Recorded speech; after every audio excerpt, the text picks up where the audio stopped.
Hi everyone, my name is Reham, and today we're going to be talking all about your project units in your practical math course. This video should help you break down all what you need to be doing before, during, and after your project.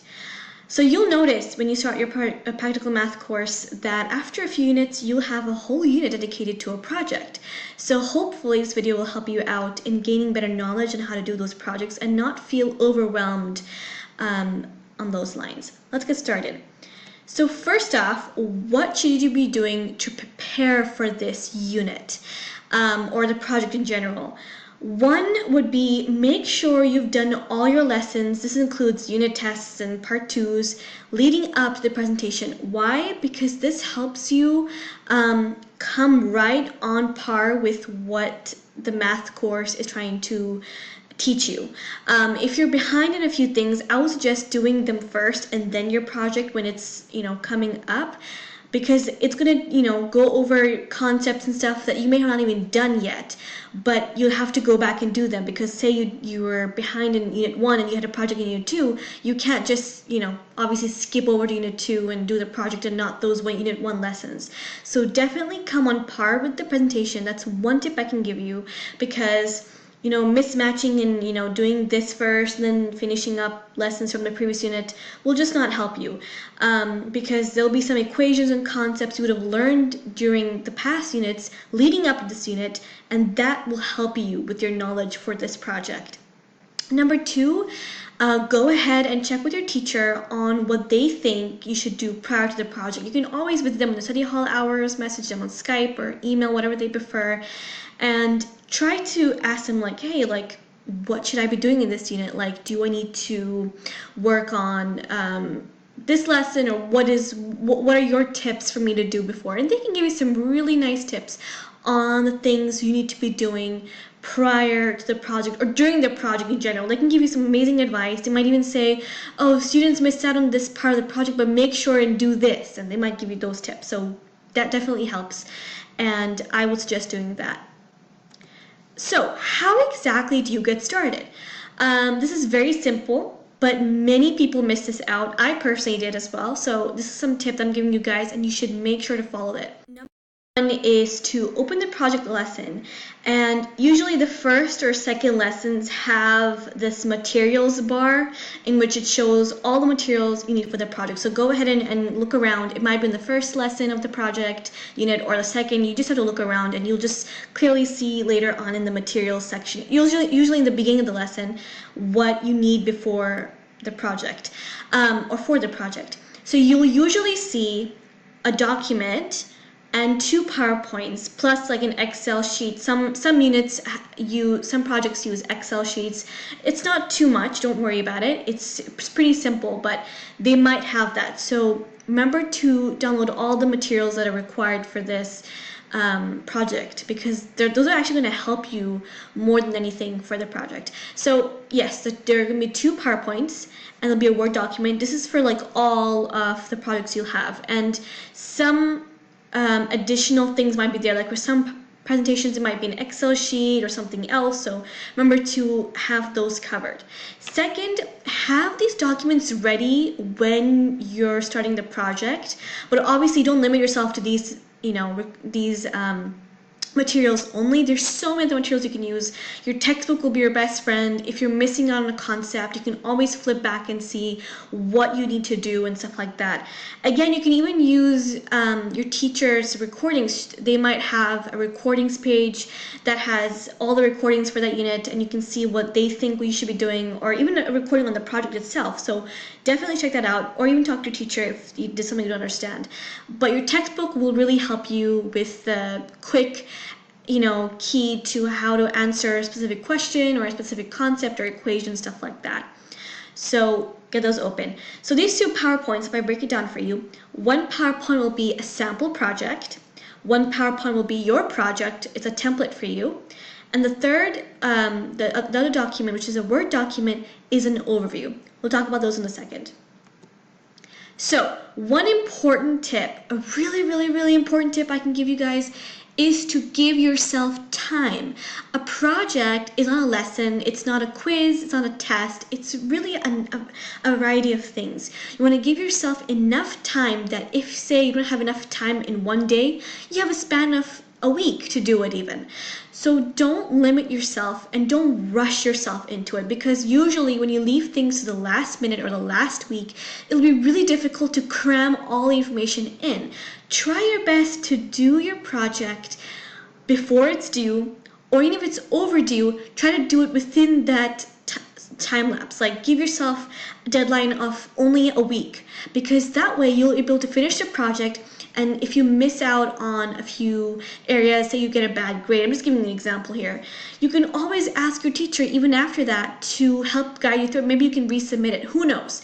It depends on the teacher again, but it's best to do it right the first time. So keep that in mind. It's best to do it right the first time. So give yourself enough time to sit down, work on it day to day. That way, like usually if you do it in one day, you kind of cram everything in. If you give yourself 2 days, the pro of that is that one day you do the project, the next day you can actually just go over and check what you've done. Maybe you missed out on a few things or you didn't do something right.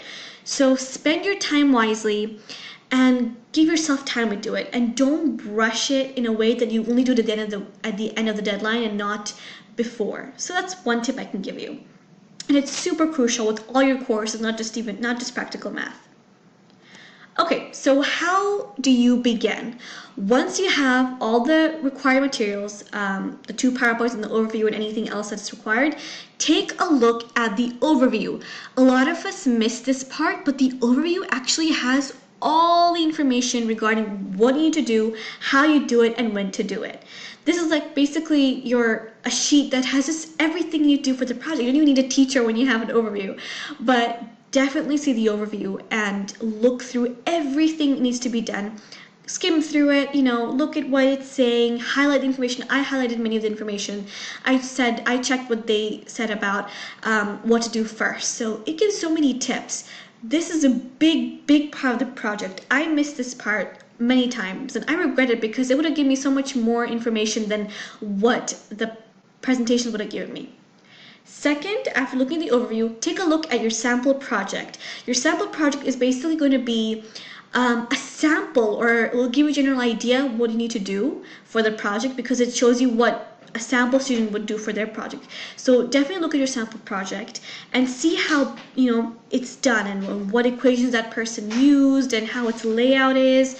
Look at those things. That was going to help you immensely when you start your project. And again, finally, open your presentation and begin. Now that you've looked at the overview, you've seen how a sample project is done, you can start your own project and use the template that's given to you, because it has everything in there already. You don't have to really copy paste anything. It's all there, tables, information, everything's already there. All you have to do is type in those things. How easy is that? Next, say you're in your project and you just feel like, what else should I be doing? During your project, you want to make sure you follow all the instructions wisely and carefully. Even if you miss out on just one single sentence from the overview or the sample project, you can make several errors along the way. After all, this is math, so you want to make sure everything is done correctly and double check your math work. Sometimes, using Excel as well, when you have to use Excel for your projects, you might put 2 instead of 1, and you might really just jumble up your equations. You want to make sure you double check your math work. Finally, keep reviewing your overview and see what it says to do, as well as the sample project. I would prefer having them split into one screen, so you have the sample project and your overview in front of you. I like to print my overview, so definitely print your overview, have it in front of you. Keep going through it and keep ticking off where you've finished and what's remaining. That's going to really help you understand where you are right now and what questions you may have in the future. You can easily pinpoint it on what you missed. And especially if you're doing it over a span of time, you can always go back and see what you finished and what you still have to do. All right, what happens if you get stuck? It's a quite a normal thing that happens to all of us. We get stuck on something, we don't know what to do. First, try to see what you can do to fix that. Sometimes it's as simple as backspacing a wrong number or backspacing a wrong equation. It really is that simple sometimes. It's happened to me several times. And check through the overview or the sample project and see what exactly you missed. Sometimes you can pinpoint it by yourself. Don't get frustrated because that's not going to help you at all. Trust me, it's not going to help you. B, check your teacher study hall hours and see if you can ask them any questions regarding this, because they can really, really, really give you some insight on what you're missing out on, because they've seen these things before and they know what you need to do. So check that. If you miss your study hall hours with your teachers, message them or email them, whatever it may be that suits you and them, and try to, again, if you're doing this project on time, you're giving your teacher enough time to respond back to you. If they don't respond to you within a day, you always know they'll get back to you the next day, and you'll have that day for your math project as well. So these 3 things can really help you if you're really stuck in your project. Okay, when you're reaching the end, what you want to do, and these are like really amazing and things you need to think about as well, and they're really awesome tips that you can use.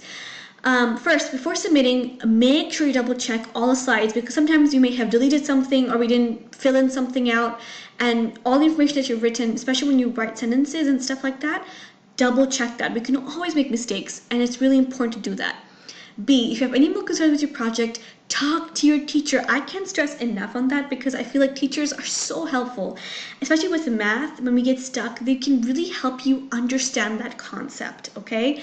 So don't get frustrated. Allow yourself to give yourself time and find solutions for whatever problem you may have. Next, make sure you complete all parts of your project. Sometimes you miss a table in your presentation. Sometimes you miss pasting a link into your presentation. Sometimes you miss writing the right sentence for the discussion points of view for the project. Definitely do all those, okay? Double check. It's really normal to have missed something out. So when you double check, that gives you time to look through what you've not done and what you've already done, but how you can perfect that. Those are my tips for that. And finally, enjoy your project, because this is where the real world really comes through, because in your lessons you're doing regular math and the practical math lessons and quizzes and tests, but your project is where you really shine and show how much what would you do in a real life situation. That's why all the projects are basically real life situations, and they give you that flexibility, like, hey, choose your own situation, and now see what's going to happen about it. Say you're doing spinner games. How many times did you win a prize, or how many times do you not win a prize? That way, when you actually step outside to the real world, if you go to a festival and you go to a spinner game booth or something like that, you'll actually know what's being done because you've learned it. So again, enjoy your project, give yourself time to do it, and talk to your teacher if you have any more questions. Thanks for watching, and I hope you do well. Good luck!